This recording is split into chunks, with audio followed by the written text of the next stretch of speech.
Tuesday, November 19th, 2024. Going to please rise and say the pledge. I pledge allegiance to the flag of the United States of America, and to the republic for which it stands, one nation, under God, indivisible, with liberty and justice for all.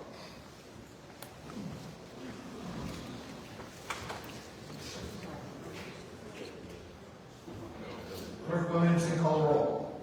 Yes. Trustee Brown? Present. Trustee Clark? Trustee Lynch? Present. Trustee Rowe? Here. Trustee Taylor? Here. Trustee Williams?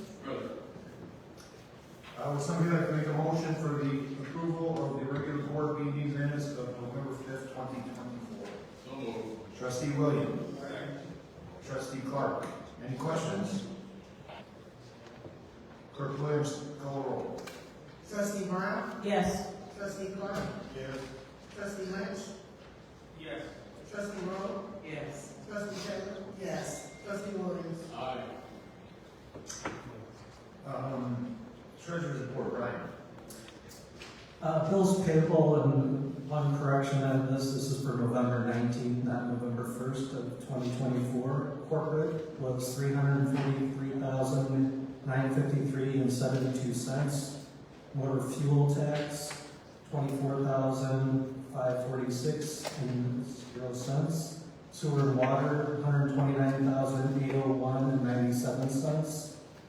The 2010 C-bond payment fund was for $900 even. Tip Main Street was $1,052. Glenwood Golf Course, $26,702.20. Tip Halsted North, $190,037.86. Tip Halsted South was $28,094.25. The total of all funds was $745,088 and no cents, even though the report does say 50 cents, which would be 00 for the cents. With all of this, we do, which is noted a little bit further down, we do have to do a contiguous transfer between the industrial TIF to the Halsted North TIF of $125,000. Somebody like to make a motion to approve the bills payable? So moved. Trustee Taylor. Second. Trustee Lynch. Any questions? I just have one. Brian, what specifically is this transfer for? It's primarily for the fire station 2 expenses for TIF North. Okay, so I know I've requested it before. When we put, I appreciate you putting this on the agenda, but when we put specifically where it's coming from and where it's going to, put the purpose and actually what it's being used for? Sure. I mean, the majority of it is for just the fire station, but there are a couple of things, if I remember right, that were ancillary expenses in the. And that's fine, and I'm not asking for a detailed breakdown, but I just like to know, as we are approving this transfer, that we know why we're approving it, Sure. what it's going towards. And I know that we know for the record that it is a TIF, but we've got it listed as an enterprise fund, and we know that we only have 2 enterprise funds, and these are actually TIF transfers, so We'll correct the wording going yeah, forward on that. and I just would really like to know what we're transferring for, that. Thank you. Any other questions? Clerk Williams, call the roll. Trustee Brown? Yes. Trustee Clark? Yes. Trustee Lynch? Yes. Trustee Rowe? Yes. Trustee Taylor? Yes. Trustee Williams? Aye. Payroll. So payroll for November 15th of 2024, corporate was at $139,696.87. Sewer and water, $18,297.11. Paid on call, $13,798.09. Elected positions, $1,035.08. Glenwood Golf Course, $24,237.89. Under checks, $2,917.82. The overtime, we had police overtime at $90,812.12. Of that, reimbursable was $637.25. Sewer and water was $612.46. Public works overtime, $329.63. The economic development stipend was $461.54, and the admin stipend was $1,517.31, for a total payroll of $213,115.93. Somebody like to make a motion to approve payroll? So moved. Trustee Taylor, trustee Lynch. Any questions? I have one. Commissioner Bishop, the admin stipend is that interim, just implication of, or is that long term? Is that something we should probably just consider as we still try to finalize the budget? Yeah, I think we'll discuss that a little bit later in the executive session. Oh. Give you an answer on it. Any other questions? Clerk Williams, call roll. Trustee Brown, Yes. trustee Clark, Yes. trustee Lynch, Yes. trustee Rowe, Yes. trustee Taylor, yes, trustee Williams. The meeting's now open to the public for anything anybody wants to ask, present to the board. Just write your name and address down on the paper. Is there a pen up there, Tony? Yes, Okay. Tony Clark, on our floor. Mayor, what are we gonna do about the speeding around town? The speeding, I was told that you had a report from Robinson about, speed bumps. The chief actually did the report. Chief, I can give a quick synopsis. Sure. Last board meeting, I presented the board with a draft policy on how to determine what's needed where, different solutions, and that type of stuff. Dave Schilling from Robinson also added, some suggestions, estimated cost, things like that. So it's a holistic view at it. One is, you have to look and verify, do you have a problem? Where is it at? What are the best solutions? What you don't want to do is have it where every time a resident, the speeding happens, sure, it happens everywhere across the country all the time.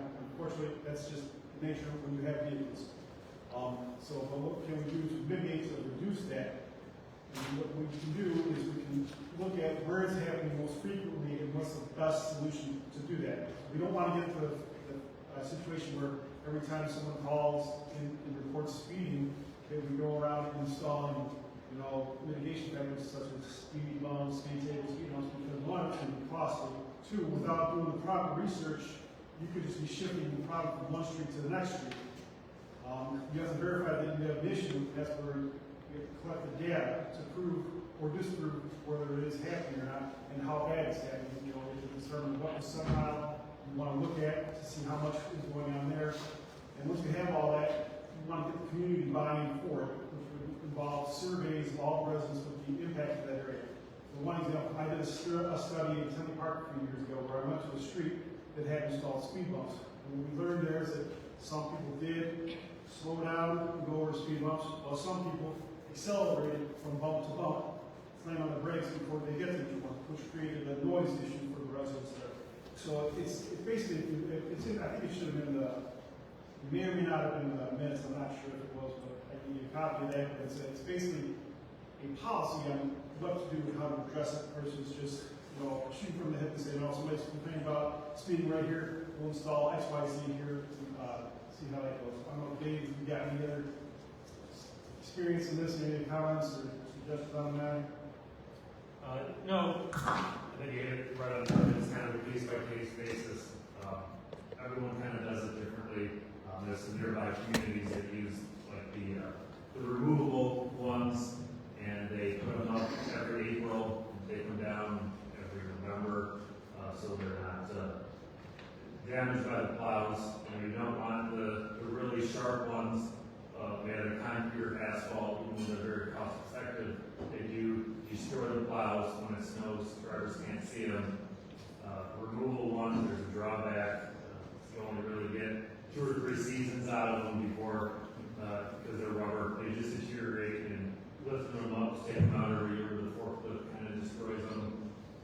The right way to do it is kind of like a speed table, you see on more major streets, but those are very expensive, probably about 20 grand each, the last time I installed them.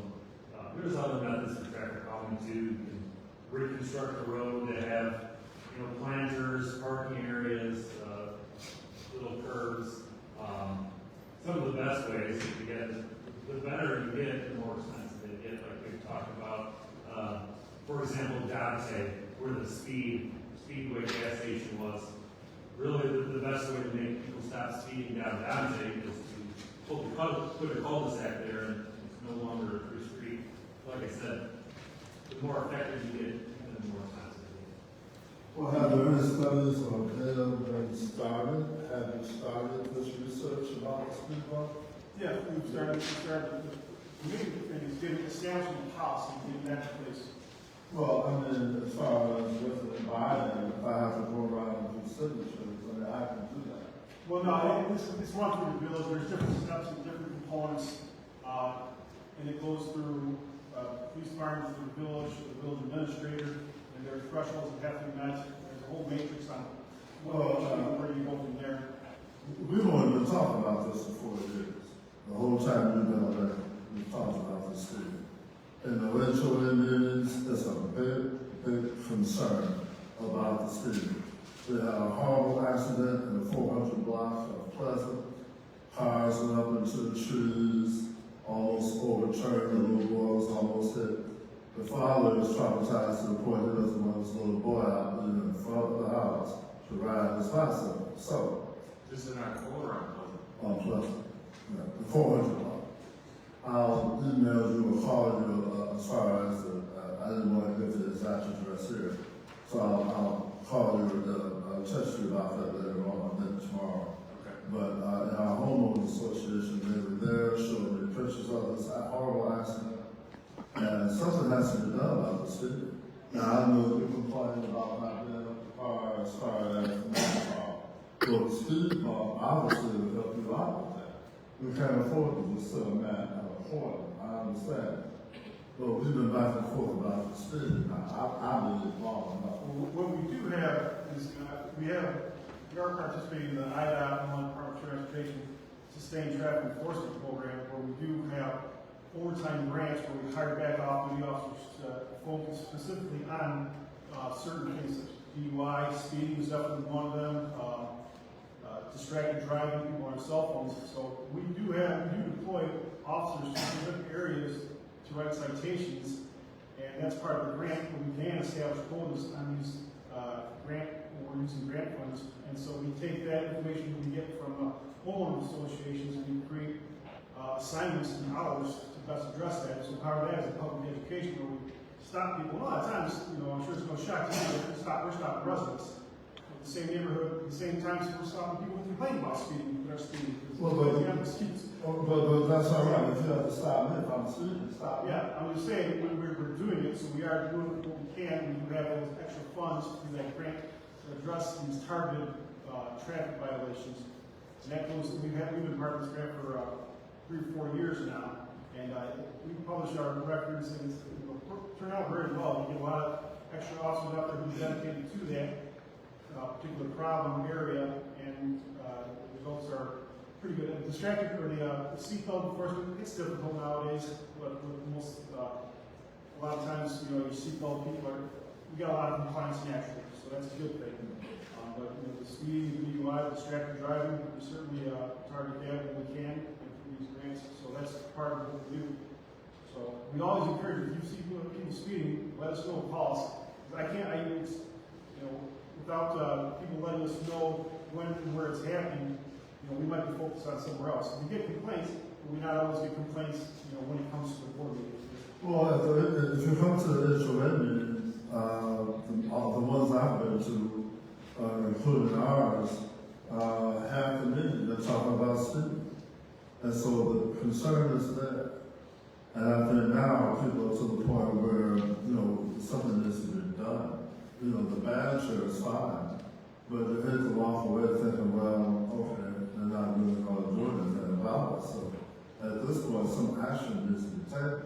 you have the support of the HOAs as far as this is concerned. Anything you want us to do to help in this situation, all you have to do is ask. But at this point, the anger at our last homeowners was palatable. With this, two people in adjoining houses that, they're very upset. All right.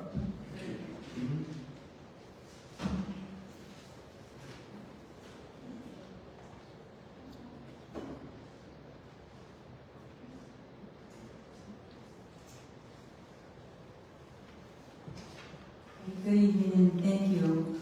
My name is Constance Lee, and I live at 835 East 192nd Street. And my question, I don't have my notes in front of me, but I'm very concerned about the senior center, the updating of the senior center.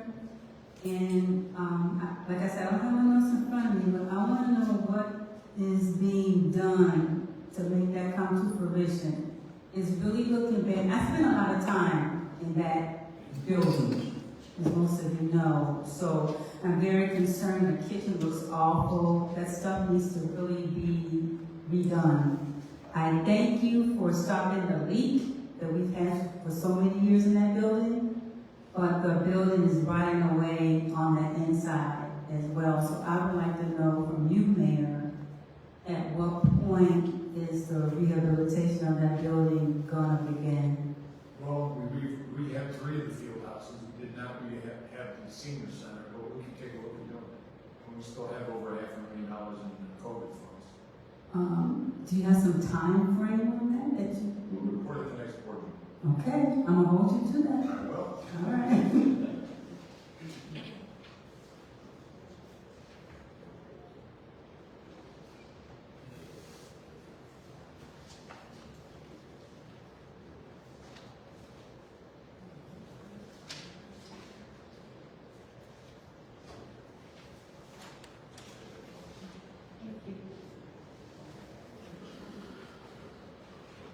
Good evening, everyone. Leon Moore, 318 Blackstone.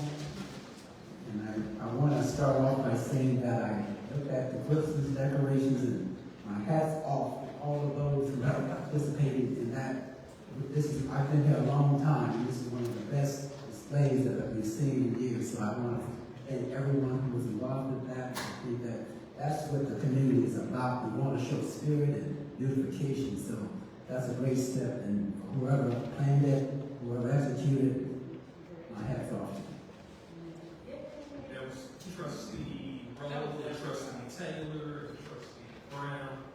They were the think tanks behind. Well, that's a very wonderful work. I think it adds spirit and it kind of loosens it up in our holiday spirit. And so thank you very much. And staff did a lot of work too. Okay, a couple of things, Mayor. You have on your agenda appointments, and I would like to suggest that when we appoint new folks to different responsibilities in the village, we kind of have a little profile. I met the new clerk Williams, and I met the new HR person here, and then Mr. Jansen came out. We don't get a profile. We make the appointments, and I looked at the tape, and we already introduced Clerk Williams. This is Clerk Williams, I'm installing her. We have no clue in terms of, thank you, Clerk Williams, for being on. Yeah, I pass out a resume and Oh, all. we don't see it. Or the residents. No, we don't see it. Concerning Cleveland's impact. I beg your pardon? I can start with. Well, that would be helpful, because we have no clue. And folks come to work in the village, and we'd like to have some clue. And so if that can, I thought maybe you could do it in the Gazette, but if you could pass out the resume and give a little bit of background, that would be more helpful. Thank you very much for that. The items, I'm going to go back on the budget. The last update that we have on the budget is dated 9/13, September 13th. And I checked with Mr. Jansen, we do not have an updated version. And I understand that may be some activity that will give us an updated version. But I just remind the board that there are steps in the budget ordinance that requires transparency. And I hope in the process of case trying to get this budget through, that we don't skip those steps. And I know that there's one major step that should come to a finance committee. And I know that we do not have a full staff finance committee, and I will hope the board gives some consideration as how do we in effect make that step so that it gets an analysis by the finance committee, be it in writing or it has to be in writing. And so that before it gets to the board for final approval. So I ask that kind of commitment is that we do not just step over the obligations that is in the budget ordinance to be transparent to the residents as to how we're going to be budgeting those funds. So I ask that as a commitment. The church will say, can I get an amen? No? You missed all the fun. Okay, I'm just suggesting that we have to have some kind of commitment that we do not avoid or step over those requirements in this budget ordinance, which requires transparency. And so if we go through the process, I know it's been a long time trying to get the process through, but we still have an obligation according to the ordinance to make sure that it's transparent. And I was just trying to get an affirmation that those steps will not be avoided just because of the time frame. It's on the agenda. I See what happens. Okay, I know it's on the agenda in terms of the discussion tonight, but in terms of the discussion, I'm not sure I understand what it is, but that's not my place. But it's the idea that even after you have your input for this evening, there's still steps that need to be taken according to the ordinance that makes it transparent to the public before it comes to the board for final approval. And I just ask a commitment that those steps will be in some way followed. It's on the agenda for approval. Tonight, Yes. the budget is on the agenda tonight for approval. Yes. Well, we haven't seen it. We don't have a copy. It's in the packet. It's not in the packet. It's not on the website. It's not in the packet. The last one we got was September 13th. I thought it was in the packet. It's not in the packet. Okay, well, I mean, it's basically the same budget that we had in the prior packets. I didn't know it was not in the packet. It's not in the packet, and that's not my understanding. When I spoke to Mr. Jansen, there are some changes that are made from the 913 budget to which you guys are going to be considering this. So if the budget is on the agenda for the approval, I take exception to that because the budget ordinance requires transparency. And that's just not what I hear. Yeah, I thought it was in the packet. No, it's not in the packet.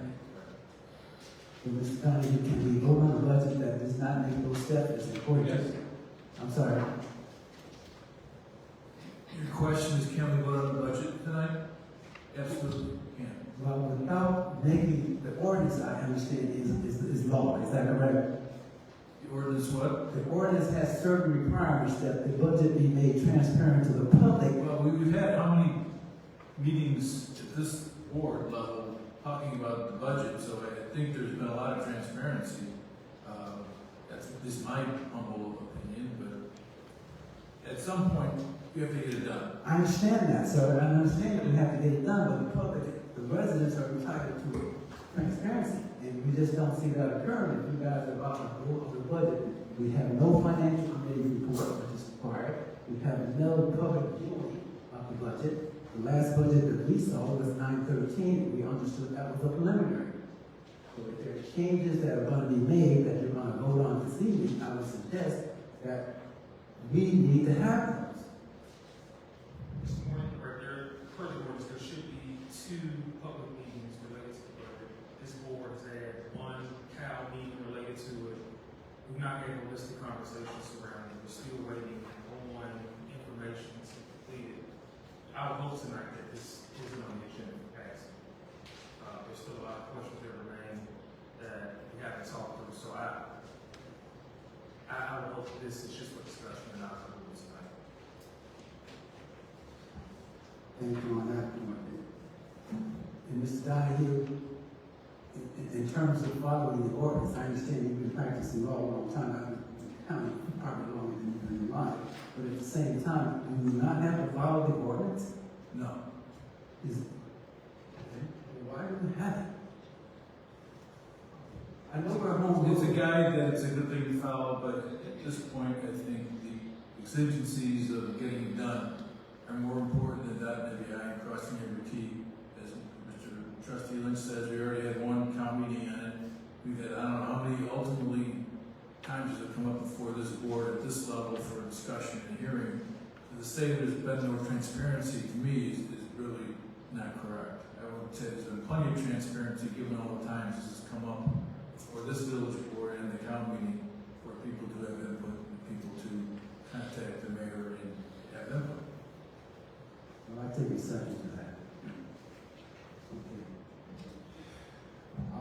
Okay. A couple of some minor corrections.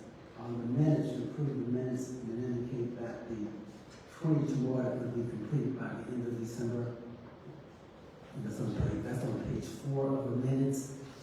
There's a statement in there indicating that the audit, the 22, will be completed by December 22.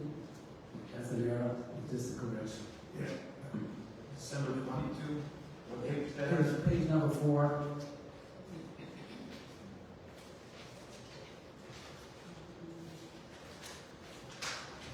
Okay. And what part are you talking about? It's about halfway in, it's just a typo. It indicates that the audit will be completed by December 22. Okay.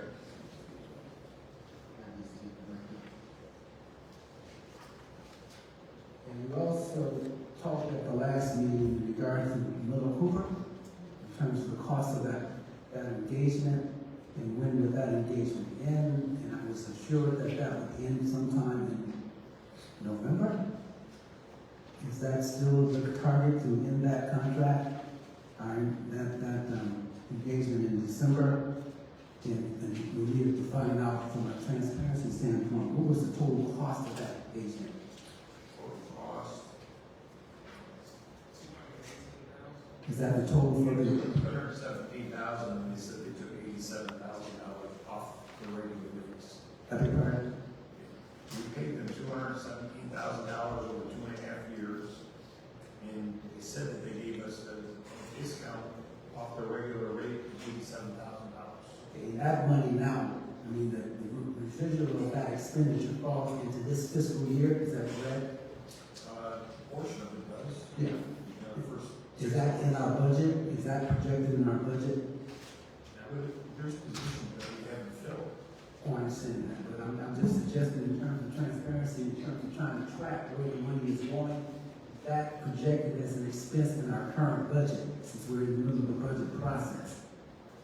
And in what category, I couldn't find it, the reason I'm asking, I can't find it. Okay.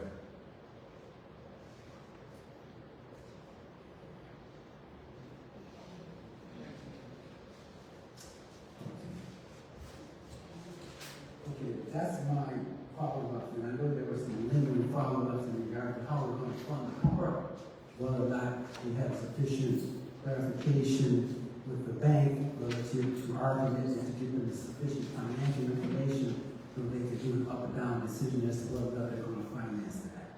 And so is that still an open item? It is still not right.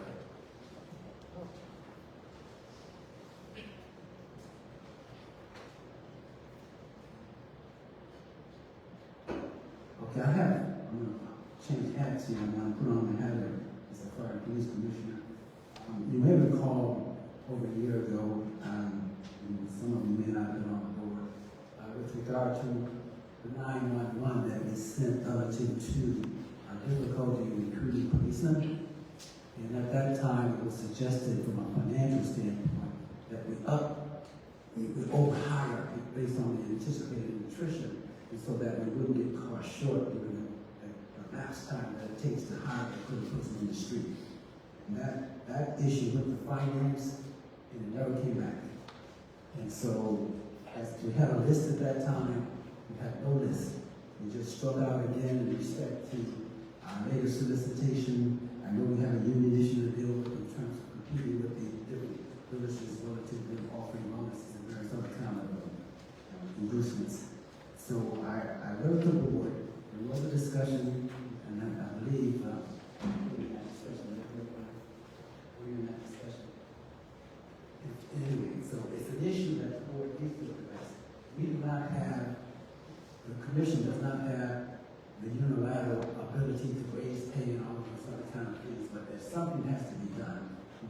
this point, we do not have a list. The one that we had is no longer available. And in this year's budget, whether or not we're gonna be able to bring any policemen in this cycle, I'm not really sure, but it is something that needs to be addressed. So with that, I don't know if we have any questions for me. Are you able to send us some of your recommendations for that? We did. You can send us. I sent it to all the board members and the president.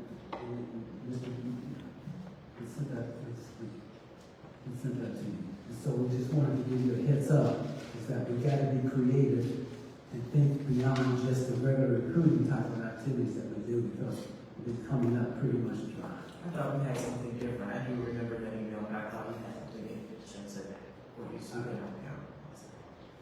Well, I may have sent a latest report that Mr. Mitchell and the deputy chief, fire chief, and two of the fire and utility commission members participated. I sent that report in relative to our concern. And so we're in the process of working with the fire department because we got the same issues that are even there, as well as not we're competitive in soliciting, firefighters that with paramedic treatment. And so we did send that in to you guys, and so we're going to work to try to work with you guys to make sure that we don't get far short. But if you take a look and if we can further discuss this, that would be very helpful. Okay. I'm sorry, I couldn't hear you. I agree. I think that deserves some attention because that's our job as a police and fire. Any questions from the I haven't received the email. Okay, I'll make sure. Mr. Moore, that's the one in August? That's the one you sent back in August? Yes. I just It was checked a while back. but I still didn't get it because I just checked for your name. I only got one email from you. Okay. Okay, well, we'll resend it, but anyway, it's something that needs to be paid attention to. Thank you very much. Thank you. Thank you.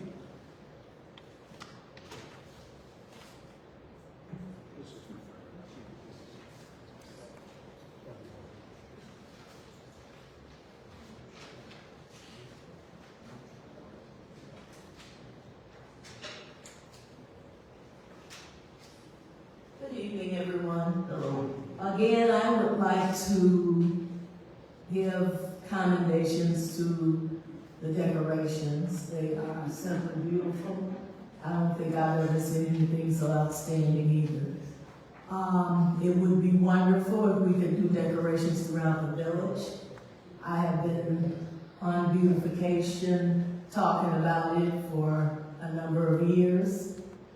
My name is Judith Mims, 349 Strife Lane.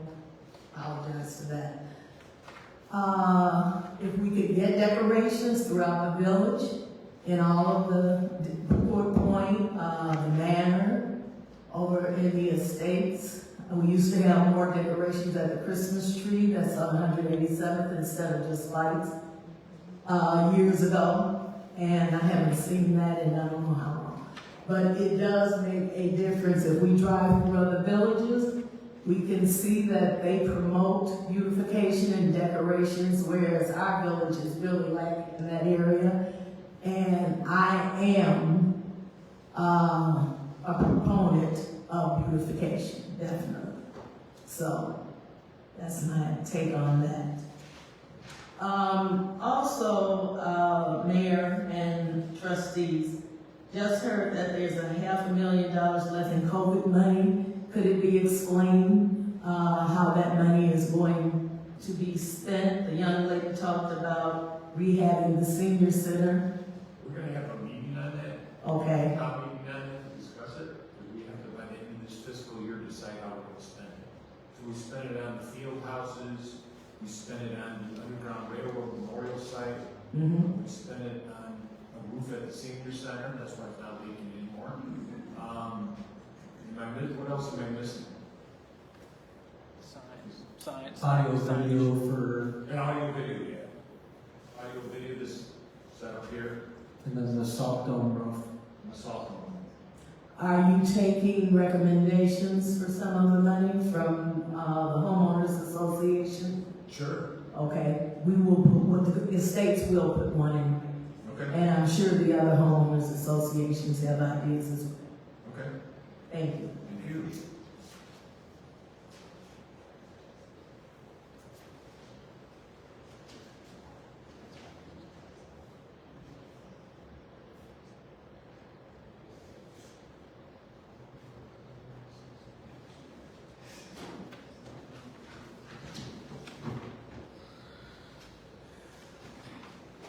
Good evening, Mayor and trustees.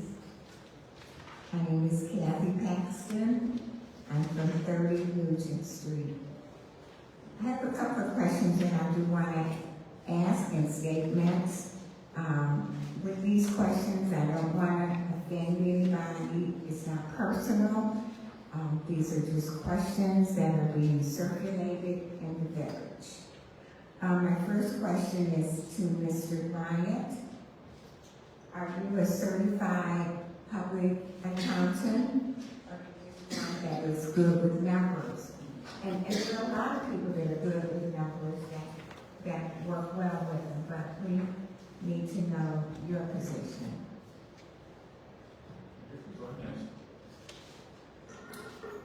I am not a certified public accountant. I came from corporate accounting within Jewel Osco, and I've spent 30 years there.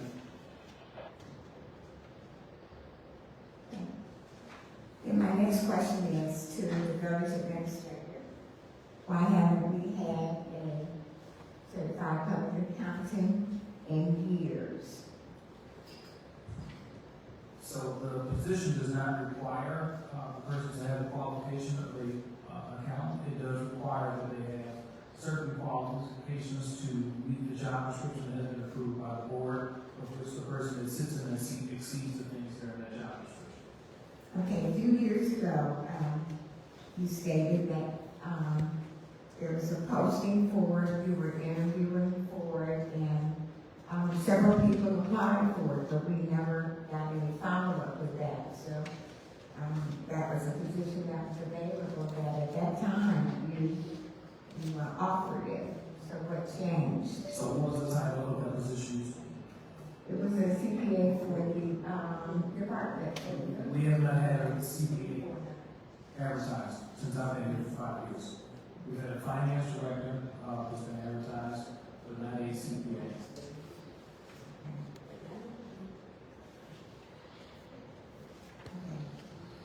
My next question. Do we get a report from Glenn Woody for the banquets, the intake of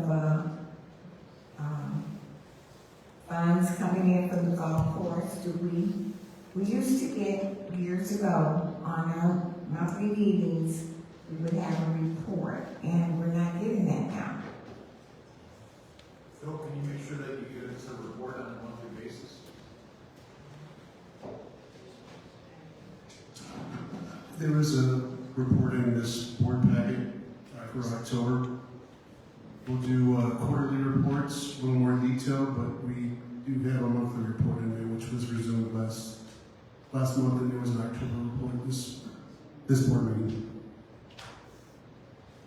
Is that made available to residents? Yes, it was in the back. Was it in the back? That's in the back. That's online. Okay.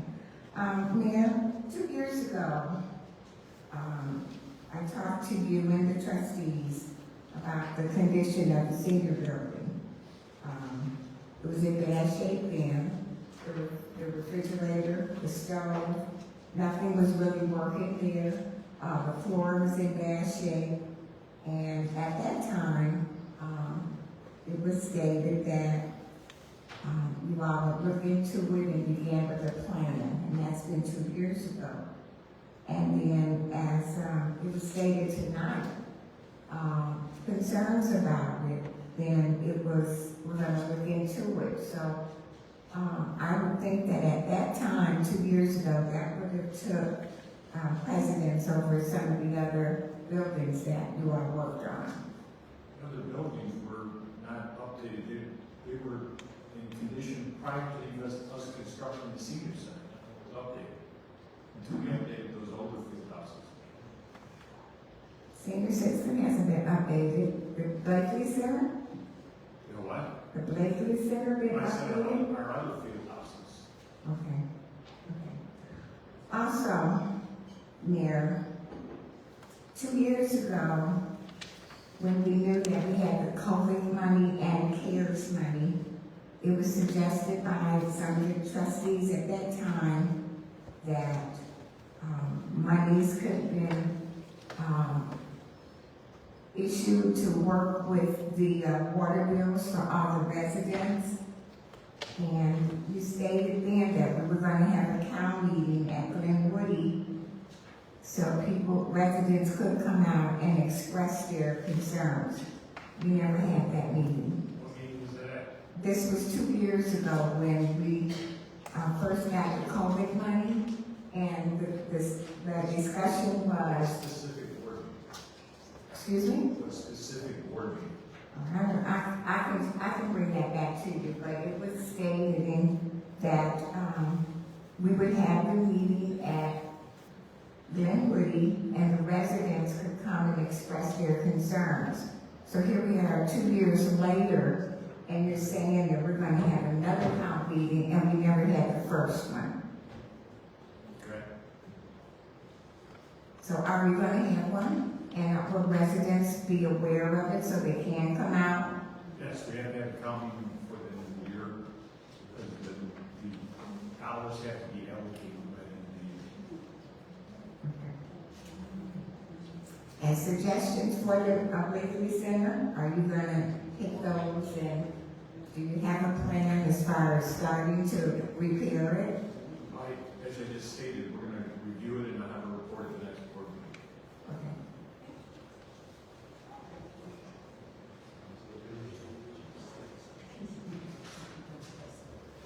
Yeah, just to reiterate what there are more stated. When will we receive a copy of the budget? John, anyone?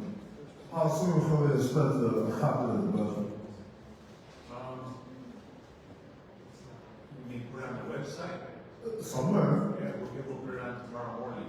So after you vote to approve it tonight, then the residents will be able to see it. When? Tomorrow morning. We got the closed session for specifically on budget items. All right. Well, I'm also concerned that, we always have the public look at the budget before we pass it. Well, we have put it, So we have put it in the packet numerous times. Well, I'm speaking of the budget that will be voted on tonight. And before you vote on it, it should be out in the public. I mean, that's just, to me, that's just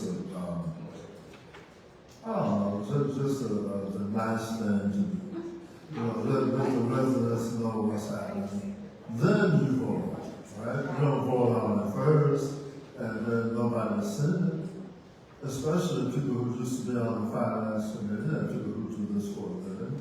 And you have people who have other committees to report to. And now you have to go back and say, listen, it's already been voted on. Well, what did they do? It's been waiting this long. Anybody else? Okay, no. Communications. What? Somebody else. Oh, okay. My name is Murdoch, I'm from Wisconsin. Good evening, everybody, and congratulations to you, Ms. Williams, on the new position. Give me just a second, please. I'd like to read something that I think might be pertinent to some of the people here, and some of the areas in the past. I found an article in trying to do some research as far as women is concerned, and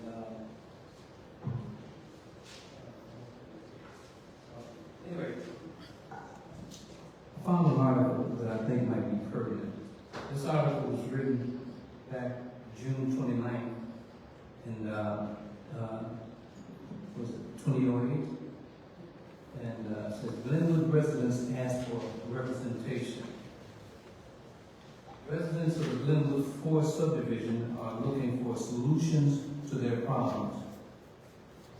And some believe that more direct representation would be key. Back in that time, there was a fellow by the name of Ron Walker, who was a 30-year resident of Glenwood, who shared Dean's belief that subdivisions would be better off if one did have the village 6 trustees living there, one of them living there. We have nobody in the 4 subdivisions, and that the places is going down. If you didn't understand it, once again, he's saying that the force is going down because of lack of representation. Walker said the streets are bad, lighting is poor, people are speeding up and down the streets. Use of congregating in the streets also is a common concern of residents in the forest. The forest has been neglected, he said. The forest concerns have been ignored since I've been living here in Glenwood, which was almost 10 years ago. Clark said. Okay. Let me.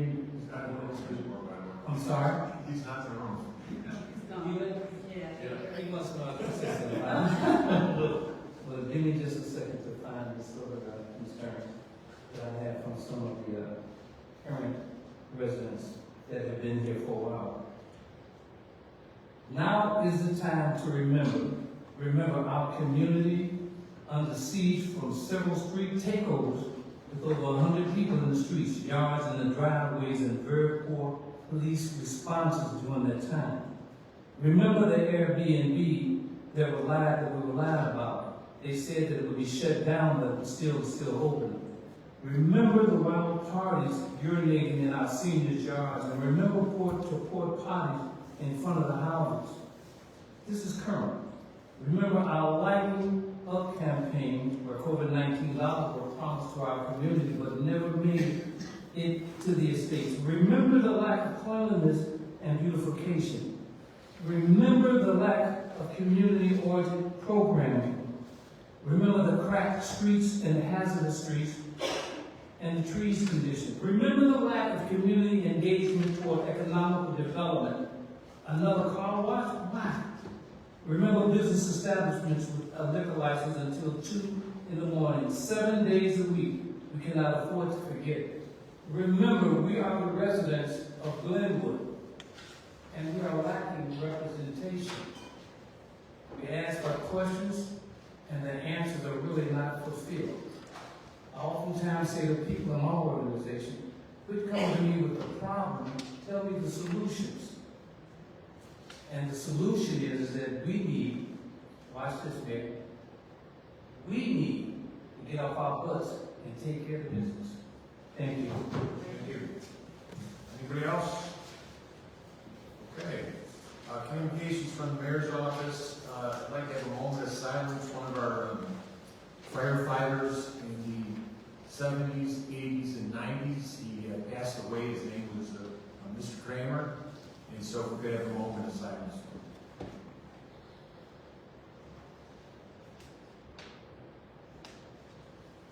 Thank you. Item 1 and item 2, are going to go at the end of the meeting. Attorney's report, John Adams. Thank you, Mayor, and I have no report, but would like to wish everyone an early happy Thanksgiving. Thank you. Village Administrator, Brian Mitchell. Good evening, Mayor, trustees, residents, and guests this evening. Sorry, I give an update just to an announcement. There was one item. Yeah, there was one item. I did this so long ago, I forgot about it. Under me is the approval of an update for the Cook County Multi-Jurisdictional Hazard Mitigation Plan. Would somebody like to make a motion? So, Trustee Lynch. Second. Trustee Brown. John, why don't you put that on? Yeah, this is required by FEMA, which is the Federal Emergency Management Agency. They're involved in a lot of different things to reduce the risks of all kinds of hazards, ranging from hurricanes, tornadoes, floods, and everything else. And they try and do that a lot of different ways. mostly when you've heard of them, it's because they've been responding to some horrible thing that's happened to some people somewhere in this country, hurricanes or flooding or something, but they also are involved in a lot of planning and doing a lot of things which would tend to minimize damages when we do get bad weather, tornadoes and things, and that goes as deep as building codes, so houses don't all blow away and fall down when there's a tornado, and a whole lot of other things. Every 5 years, we are supposed to approve the Cook County jurisdictional hazard mitigation plan, and this is up again this time. This is a requirement for FEMA, because if we don't approve it, guess what? You don't get any money from them. And if you do have problems, you're going to want their support and their money and their assistance in whatever calamity they have. Any questions? No questions? Okay. Please call the roll. Trustee Brown? Yes. Trustee Clark? Yes. Trustee Lynch? Yes. Trustee Rowe? Yes. Trustee Taylor? Yes. Trustee Williams? Who's Administrator Mitchell? Thank you, Mayor. First announcement, I want to invite everybody to the tree lighting, which is going to be here at Village Hall from 6 until 8:30 on this Friday. I've heard a lot of comments in terms of how beautiful things look, so there shouldn't be any reason why you don't come out and join us and to celebrate the beginning of the holiday season. As well, a couple other things, I heard some comments about the senior facility. I've been having meetings in terms of programming. When I was a library, trying to meet with Ryan over there, looking at bringing some more programs here, and also seeing what we can do together with other villages and also with the library to make sure that our seniors are appreciated and they have things to do with the time that they're here with us. This evening I have before you the benefit renewal for our employee health. By way of introduction, some trustees, Mayor, that you met Ms. Jenny Malone in the HR department. As well, we have Kelly and Mike from Horton to present everything. So, kind of start off with Jen, if you had any remarks. Just to kind of let you know, we probably have spent at least somewhere between 7 and 10 hours just kind of hammering away at this year. So, I want to thank Mike, Kelly, and Jen for everything they've done to try to get us to fruition for this plan for this year. So, Jen, we'll start us off. I appreciate it.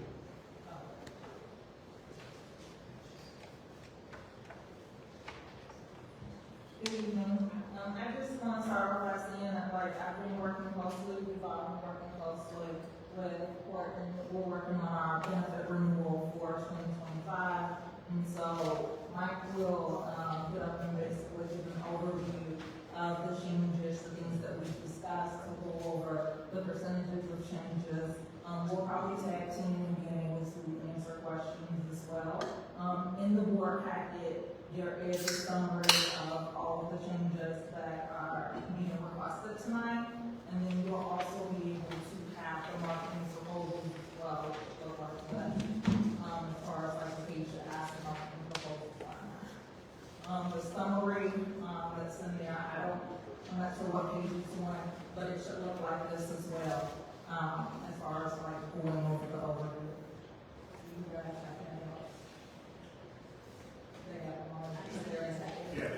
They're in the packets already, so you don't look at the packets. And so I will ask Mike to provide the details as far as what it is that we're proposing.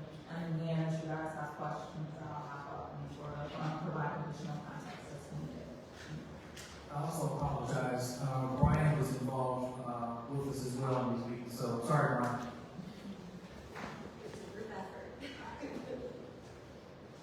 Good evening. Thanks, everybody. Thanks, President Gardner, all trustees, Brian, Jennifer. We've had quite a few meetings on this topic, as you can imagine. Costs continue to escalate in healthcare, and it's a challenging time again this year, similar to last, where we started off close to 21%, and we negotiate and shop the market and try to come up with alternatives that would be acceptable from the collective bargaining agreement for the police and for all the other employees in the village. So just kind of give you some background of what's going on in healthcare in general. And again, you've got quite a deep package. I'm not going to go through it all, but if you've got any questions that stick in your head, please bring them to the table here. So if you notice one particular report, it's kind of a historical report, compares how the village is done versus the marketplace. And it's done, quite honestly, although it might not feel that way, exceptionally well compared to what the averages are. Where we've seen greatest increases and double-digit increases, at least initially, has been since the pandemic has ended. So back in 2022, kind of a follow-up to the COVID-19 pandemic. Hate to keep on bringing up that term, but a lot of things have changed in healthcare since then, and a lot of things have been affected since then. So even though increased requests were double digit, we did our best to negotiate them, and in most cases got them in the single digit. We did that through some creativity with a hybrid plan, where we took a higher deductible and the village self-funded a portion of it to make the employees whole at their current benefit program. Not to get into details of that, but it helped for several years. But it was complicated. As you recall, last year we were backpedaling about some of the service issues of that program. And Kelly did her best to kind of address each individual members. But it's kind of run its course. The committee kind of felt that the complaints were too heavy to continue in that mode.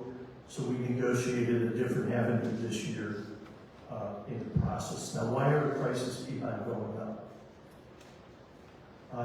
There's a lot of complication, a lot of volatility in the marketplace. A lot is blamed on risk, although every year we kind of have a couple large claimants in each of our groups. You're no exception. But that's not the main reason why prices go up. The medical trend has been 8% this year, going into next year. Pharmacy trend is 10 to 12. So we're around 10% trend. That's inflation. So healthcare does not escape inflation. Hospital prices have gone up. They continue to increase their charges to the insurance carriers.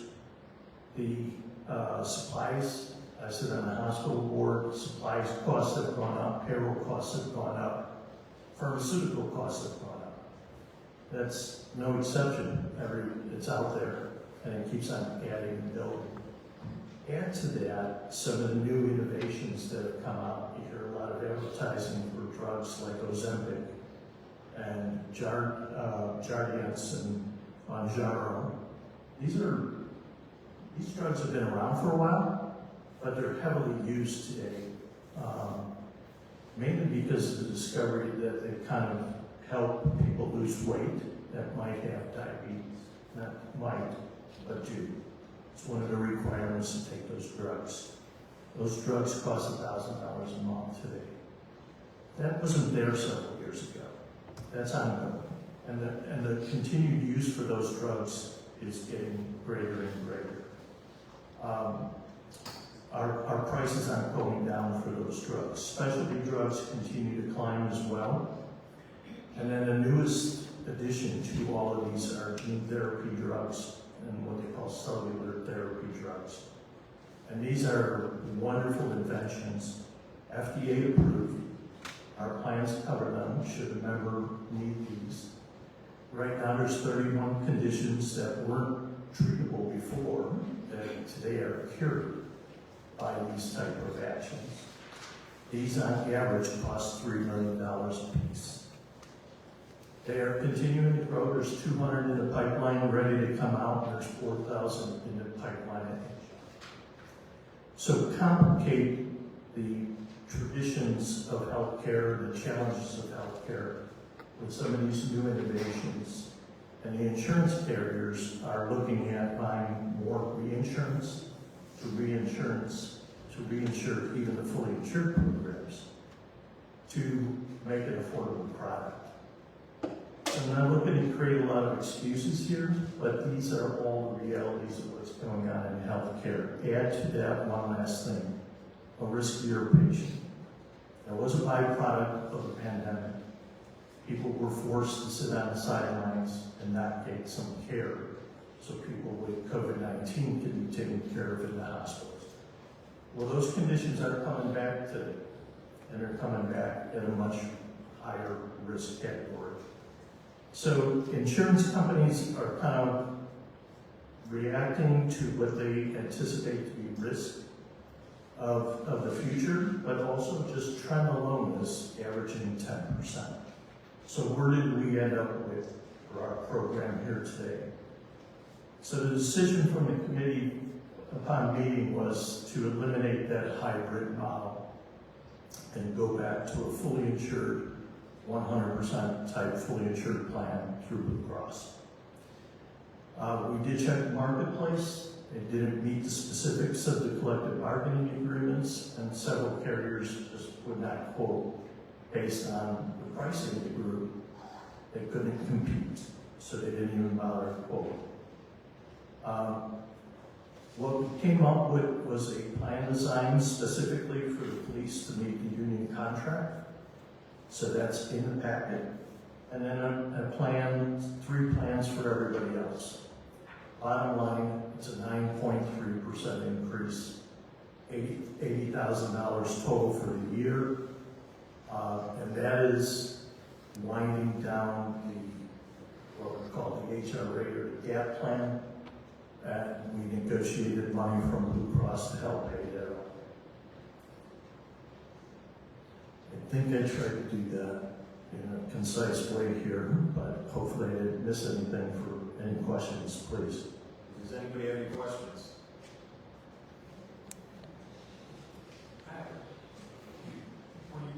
Sure. So, I know that you guys, Ryan sent out communications some time ago about the merger with Marsh. And I'm just curious, with the changing market, that merger have any part with the rate increase at all? Any part with what? This rate increase, did the merger with Marsh have any play part with the rate increase? No. I mean, Marsh is certainly, and again, didn't mean to not discuss that. We have gone through a merger with Marsh McLennan Agencies, largest global insurance company out there. We do anticipate some synergies together that will expand and do more. I know oftentimes when up here I'm asked about what about cooperative purchasing, and could we collectively do things. So that, quite honestly, is a feasibility study that we are conducting. My counterpart represents a number of villages as well. We represent 27 villages. So we're going to use maybe a Southland locations of multiple villages in the areas to see if by pulling their plans together, we could produce a better outcome. That's not doable for this year, but it is a project that we have teed up for the beginning of next year to start those reviews and see if that's feasible. So if we had to, what would we say are probably some of the major contributing factors to losses? I mean, I know we looked at COVID. I know that just some of the reserves you referred to, are there any specific major losses that contributed to anything? Now, the group only had what we call 2 larger claimants this year, and that's quite common in any group, and your plan is protected with some reinsurance of its own. It was more the risk factor, and that's 2 years in a row now. Last year we started off at 21, 22% as well. This year we're starting in the same ballpark, but it's the risk. The risk of these going up? It's primarily the risk of the unknown that's right around the corner. Oh, please. So I'll sort of speak a little bit to that because the way that benefits are set up, we can't directly identify like those risks. There are laws, typical laws in place that protect medical information, but the risks that he's talking about associated by two factors. One, we're a small organization. And so because we're a small organization, we fall into what's categorized as small. And so as he mentioned, if we co-opt or we group with others, then that would increase our saved lives or lives covered. And so potentially, we could probably get a better rate. But for us to have, for them to have gone back to market and come back at 9% is really, really great. Average is about 22, 24% as far as like, I would say yes, within our size, yes. But I would say just within increases, annual increases in benefits, period. And because of our size, there were other organizations that declined us because we were small. So we did go to market, and you can see that in the report proposal on page 3, that Aetna declined, Cigna declined, and Blue Cross Blue Shield was the person we were with when they came back. And so they were able to like use where we were. They brought us back a 20% increase, and Horton went back and renegotiated with them in order to get it lower. Some of the challenges that were impacted in this year were the gap plan that we have, more specifically on a service level for the police. Some of the other challenges that we were faced with was making sure that the medical plan met those requirements for the contract, and making sure that we still provided quality medical coverage for our employees. And so those were some of our priorities.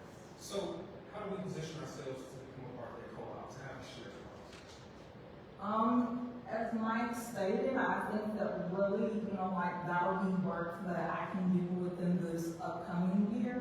Like with me just getting here and just being new here, like I'll be able to start building those existing relationships that are in place. I don't think that it's something that's impossible, but it's really just getting buy-in from the other villages, and then being willing to participate, and then also seeing if we can be aligned with, come to an agreement and be aligned with what it is that we need to be able to offer as far as benefit coverage. So, political transition, this co-op isn't a new approach. Have we not explored this before? We have. So we've explored it before, and what's different this time with our new partnership with Marsh, we're able to get the numbers. You have to have at least 500 members, 500 employees participate. So, and they have one municipality. Not one municipality, but collectively. So we could have 10 do that. Preferences to try to target groups 100 plus. But when we do it in this mass, we get it down to your size to then participate. So the bigger challenge that we're going to have is our collective bargaining agreements all going to line up to match each other to distance. There is some uniformity to when you form a co-op, and some of the parts will be the same way throughout all of it. So that's what we're doing. That's why it's a feasibility study. It's pulling all those pieces together before we come to the table here with an end product. But our goal is, and Marsh has been successful in doing several other of these in the Southland. They have one for 7 villages right now, a little larger scale, in more of the Southwest. And then they also have 3 library and one other public sector type co-op. So they've got the expertise in it, and so they'll fast track some of the pieces that normally have to go into it for renewal and everything else. But it's not an instant silver bullet. No, I understand that. I think it's an approach we certainly should really look at. Hopefully, push that opportunity to get after something. So, has there been any expanded benefits with this now? Or are we looking at, outside of the replacement, are there any expanded benefits with this law? Expanded businesses? Benefits? There will be. I mean, we have much deeper bench that we're still in the process of knowing what it that just took place August 1st. So the coming other meetings are all taking place right now of the need standard benefits. We anticipate more wellness, we anticipate more compliance. And compliance continues to expand exponentially. It's just off the charts. What's being required of employers to pay for compliance. So we'll still be involved just deeper in those areas. I have a quick question. Jim, or maybe you can, either one can speak to this. I see that in the decline, you just went over the ones that were approachable. United Healthcare, it says quoted but incompatible contract. I'm just curious, what about that part?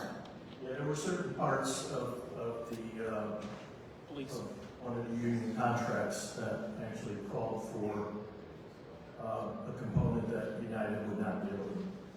So, but they did have some attractive options, but again, it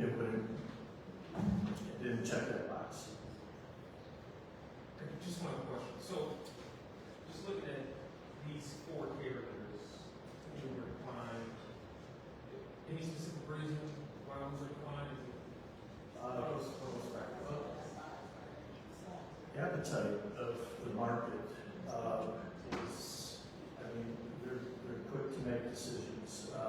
Aetna and Cigna aren't necessarily known to be public entity space. That's not their main forte. So they don't chase it because they figure it's Blue Cross or something different. United Healthcare's making entries into that. So they're more, we have clients with them in public sector, but it's not as prevalent. But Aetna and Cigna, very few attracted. Part of it is HMO, they can't do it as well. And then part of it is they look at your rates. And then, believe it or not, like I said, your rates are very competitive. We've averaged over 10 years, 3% increase a year. The market has gone up at 7 and 8% a year. So your rates are low from a base standpoint, so they can't compete widely. But the percentages that we talk about each time here unfortunately sound very high. They are. Yeah, They are. I mean, they add up to dollars. I totally agree with you. We fight like that to try to get the best options for you. So it's been great to work with your team, and Jen Marie brings a whole wealth of knowledge to your group. So we're very happy to be here and again try to explain this tonight. Thank you. Thank you. Would somebody like to make a motion for the approval of Horton Medical Insurance through Blue Cross Blue Shield? So moved. Trustee Williams. Second. Trustee Brown. Any additional questions? Clerk Williams, call the roll. Trustee Brown? Yes. Trustee Clark? Yes. Trustee Lynch?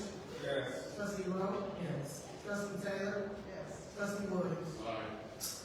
Engineering, Dave Schilling.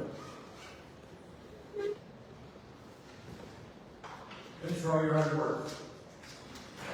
Thank you, Mayor. No action items tonight, but we have essentially completed the rebuild Illinois bond resurfacing of 192nd and Illinois Street.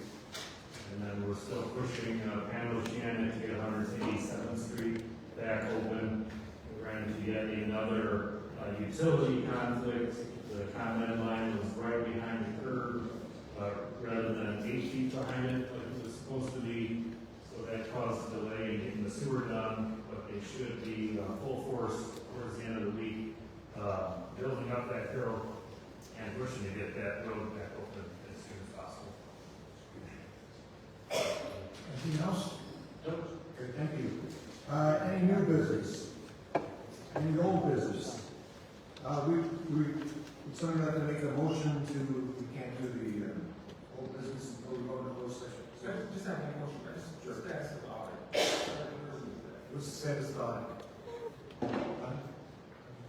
Brian, you give the list something we had from this morning?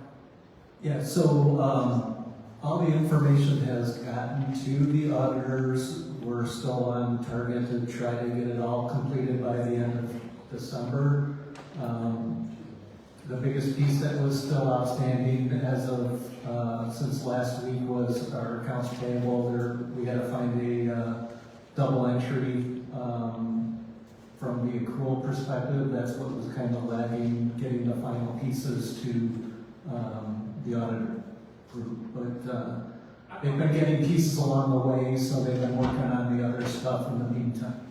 I thought that when, in our last meeting,